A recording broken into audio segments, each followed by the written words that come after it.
Welcome back to our homestead. We are a family of 10 living on a homestead we've been building by hand for the past 11 years in northern Alberta. Recently, we tried the carnivore diet because it's a diet we can produce in our harsh northern climate. We also feel a lot better eating this way. In this video, we are sharing what we've been buying for groceries, how we've been batch cooking for our large family, as well as what supplements we are taking to help us get the best results we can on the carnivore diet.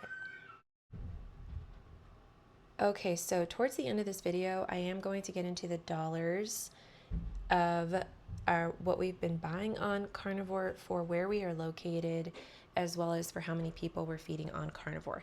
And some of you may have noticed that there were not all carnivore foods in that grocery trip, and I will explain that in just a moment. But right now, I'm just going to share what we've been buying every week on carnivore.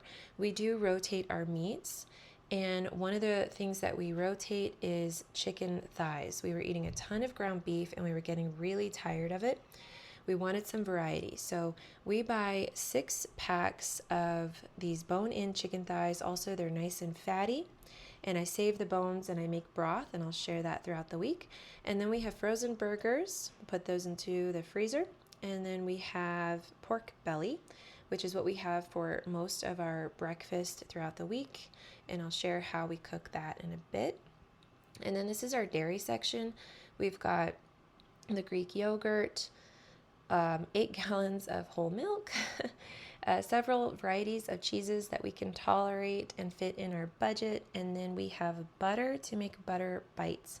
And I will share making butter bites a little bit later in this video. We also buy carbonated water. We have found that this is the best way to take iodine as well, and I will get into that a little bit later. But I will just mention these foods over here. We do not normally buy these foods. In fact, even pre-carnivore, we would not have bought these foods, but this was a treat. We decided to do a treat meal. We found these pork rinds. They're not carnivore because they do have spices, but I've been looking for pork rinds because I'd like to add them to some recipes, and I decided to just go ahead and try them. And then we tried these chicken kebabs because they were pretty much just meat and spices. And then these cheese puff things here, these are gluten-free but definitely not carnivore. I think I could make them carnivore, so I wanted to get them and try them. I think with maybe gelatin and pork rinds I could make my own. And then we just had some potato chips and those wonton things. And this is something we probably only eat a treat meal, even pre-carnivore, about 3 times a year. This is not normal food for us. This was like we just got all the gardens in, got the truck fixed. We just did some huge projects, and so this was sort of like a little celebration meal. We don't go out to eat, and we don't buy snacks or things throughout the week. We only eat what we buy 1 day a week. We're really strict with that for financial reasons and also for health reasons. So we decided to just get the kids a few fun foods. I will say though that as we get more strict on carnivore, Geoff and I are starting to decide not to even do a few meals a year as a treat. We would rather maybe get a little bit more expensive cut of meat or something like that that we wouldn't normally buy and do that for a treat, because the more we eat carnivore, the better we feel and the more we want to stay disciplined on it. All right, so I'm going to get into the meal prep, and we are going to start with this pork belly. So Geoff, he gets that into some baking dishes and just sprinkles it with some salt. I have come to really love pork belly because it's really nice and fatty, and you can do so much with it. You can make little pork crisps and eat those or sprinkle them on something. You could make like we'll cut it and fry it into like uncured bacon, and we add that to our breakfast throughout the week. If you're wondering why that salt is green, it's because it's a spruce tip salt that we used to make. I am just using it up since we've started doing carnivore, and I'm learning more about veggies and how they're possibly more toxic than good. I'm wondering Maybe spruce tips aren't good to consume. Maybe herbal tea isn't good to consume.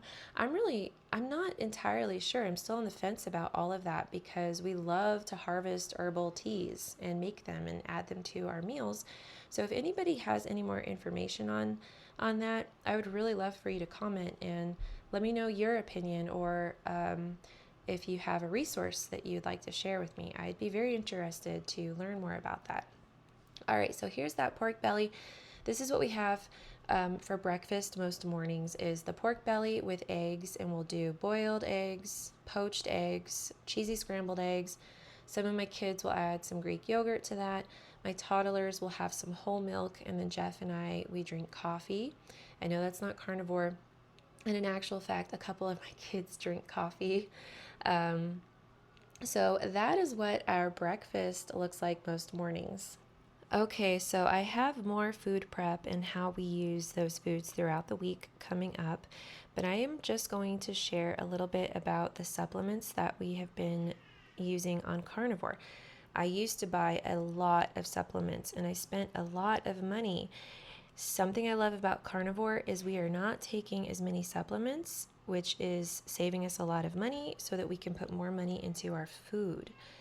Recently, I found a blog talking about electrolytes on Carnivore and why we need them, and I have a quote: on any version of a low carbohydrate diet, whether that be carnivore or keto, our bodies need more electrolytes.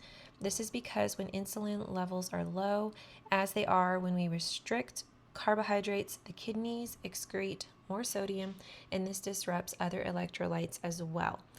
I have been feeling tired doing Carnivore, and I couldn't tell if it was detox until I ran across electrolytes. So I know there's this ever popular Element electrolyte drink that is not in our budget. So recently I ran across Steak and Butter Gal, and she shared an Element recipe. So it's just 3 ingredients: sodium chloride, potassium chloride, magnesium malate. Now, magnesium malate is really important. You don't want to just use any magnesium for this. Magnesium malate is specifically for the production of energy.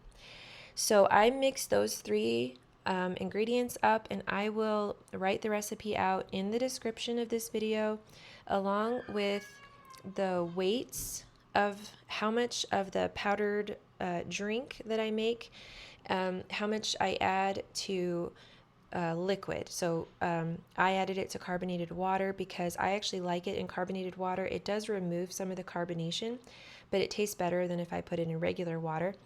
And then for my kids, I put it in this juice because each fall I will make a apple syrup with local apples and organic sugar, and I can it in quart jars, and then I will take a quart jar, add it to a gallon jar, and then fill the rest of it up with water, and we'll drink that as a juice. So I don't know if I'll do that this year. I haven't decided yet, but my kids do enjoy drinking it, and I add the Element drink to that. And again, I'll put all the ratios as well as the list of ingredients and where you can find them, and Steak and Butter Gal's video in the description.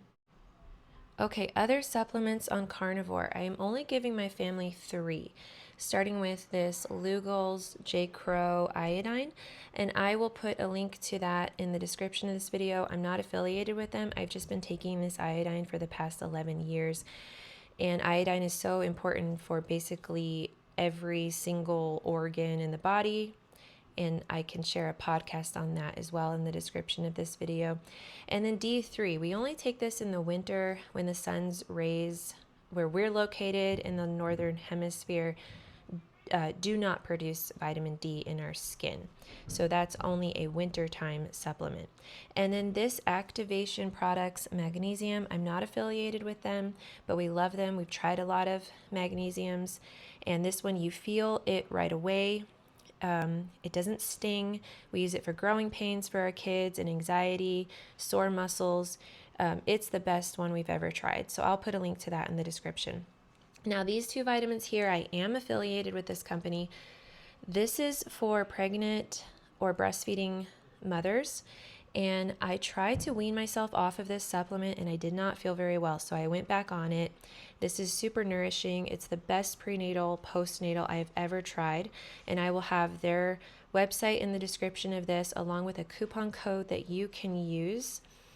Then the other supplement is this mood supplement. You do not have to be pregnant or breastfeeding. I actually give this to my preteen and my teen daughter for helping with balancing hormones. And I feel a huge difference on this. And again, I am affiliated with them, and I will put a coupon code as well as their website in the description of this video. So those are the supplements that we're currently taking, and I wanted to quickly share that. Okay, so getting back to the food, we are now moving on to cooking those chicken thighs, and we're going to start with 3 of the 6 packs. Now, Geoff was mentioning to me that he thought it would be really nice to do a tips and tricks on carnivore, and I think I'm going to do that because he has been doing pretty much all of the original cooking on carnivore, and then the kids and I will make our subsequent meals from the meat that he is cooking. And something he has found is using paper towel between the foil and the baking sheet makes it so much easier to clean. Originally, we were just using some parchment paper, and that was making a huge mess, and we were spending a lot of time trying to clean those sheets. So that is just a little tip there. So Geoff was getting those into the oven, and then my girls filmed all of this. These are those butter bites. When we first started carnivore, we were cooking everything in butter, and it was actually becoming quite expensive. We have opted to buy the organic butter, and it's about $8 a pound. Now that's Canadian. I don't know what that's like anywhere else, but that would probably be about, for perspective, I think that would be, depending on the exchange rate, about $5 a pound US. I'm not really sure. But it was really not a cost-effective way of cooking our food. So we decided to buy butter just to make these browned butter bites, so that we could consume that throughout the day and get the nutrients from the butter as well as that fat, because we had been struggling getting enough fat on carnivore. And for the rest of our cooking, we will just save the lard from cooking the pork belly, for example, or the tallow after cooking burgers or ground beef. I also just have a lot of fat from a local butcher in our freezer, and I plan to get that out and render that as well. So we have a lot of animal-based fat, and we will use that to cook. And it's also super nourishing, and it's just a lot more economical to eat our butter and then cook with all of our animal fats. So part of our meal prep is, this is the girls' job each week to turn all of that butter into some delicious brown butter bites, and then they will freeze those in batches and then put them into containers, and we'll get those out as snacks. My toddlers view these as a snack, actually. They really enjoy them. I'll also cut it up and give it to my 11-month-old.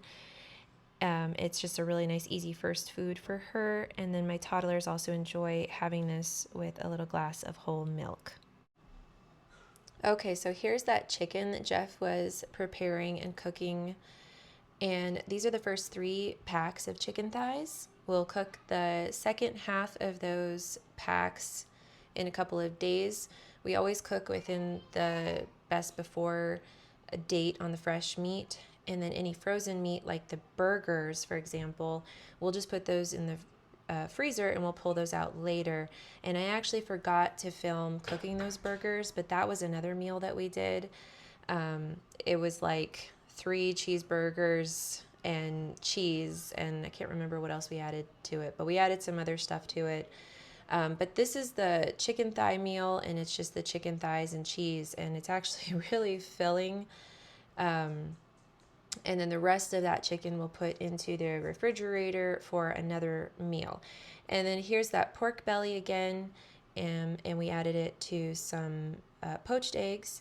And I'm just showing that carnivore sauce there. It's really delicious. It kind of tastes like a cheesy sauce, and I didn't film Lucy making it, but I will put that recipe in the description of this video. It's just really nice to add some variety, and it's made with egg yolk. And then here are the bones from the first 3 packs of those chicken thighs, and I'm going to make that into a nice thick broth and freeze it so that I can use it to make some carnivore soup in the following weeks, or cook some poached eggs in it. I also like to make it really nice and thick so that it will gel, and I can just scoop out the jello broth and give that to my 11-month-old. It makes a great first food.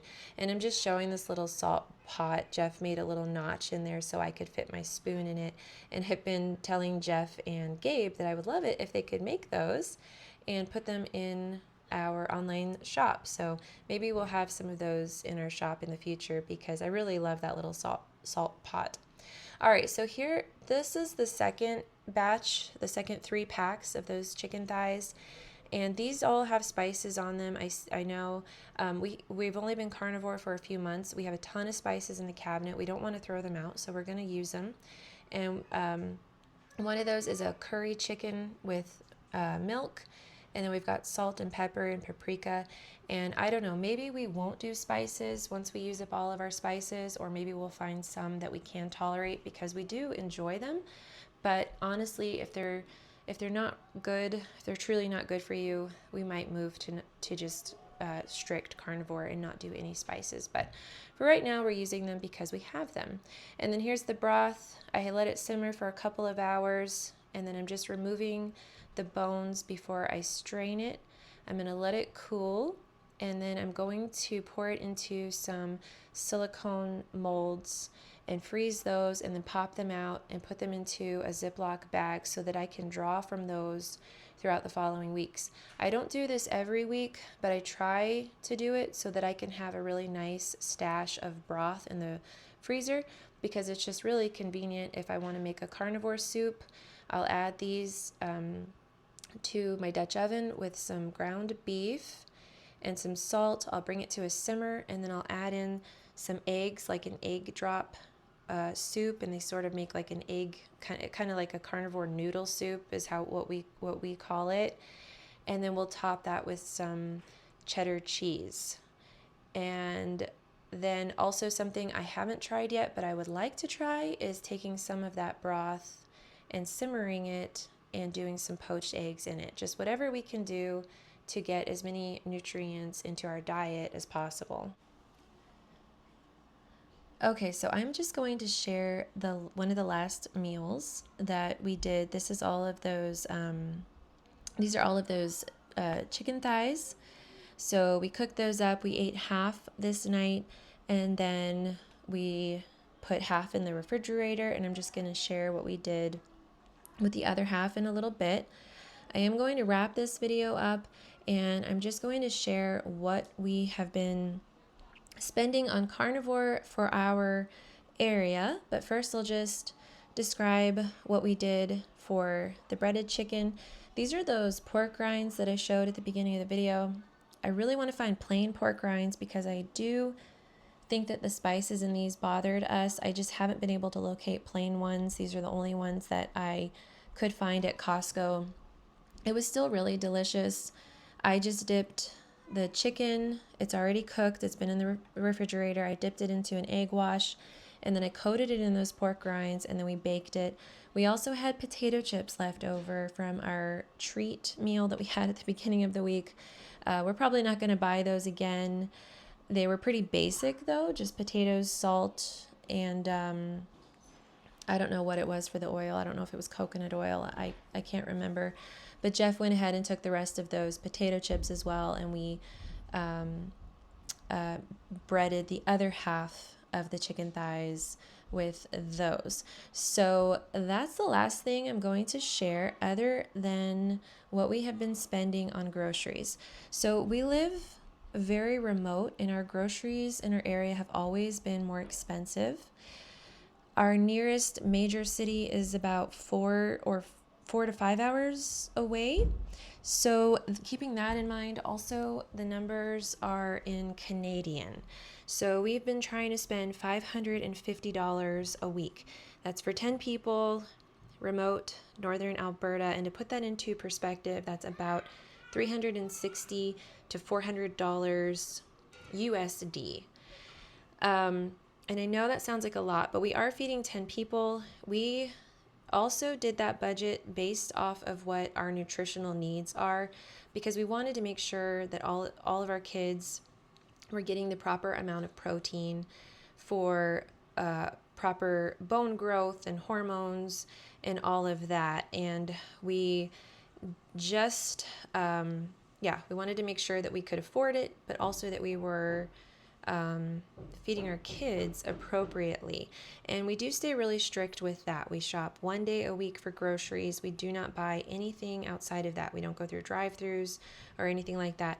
In fact, our food bill is our most expensive bill, because we just have a lot of people to feed, and we really do care about the food that we're eating. We don't do a whole lot in the way of entertaining or spending money outside of what our monthly bills are. We're also trying to put money aside so that we can continue to develop our land.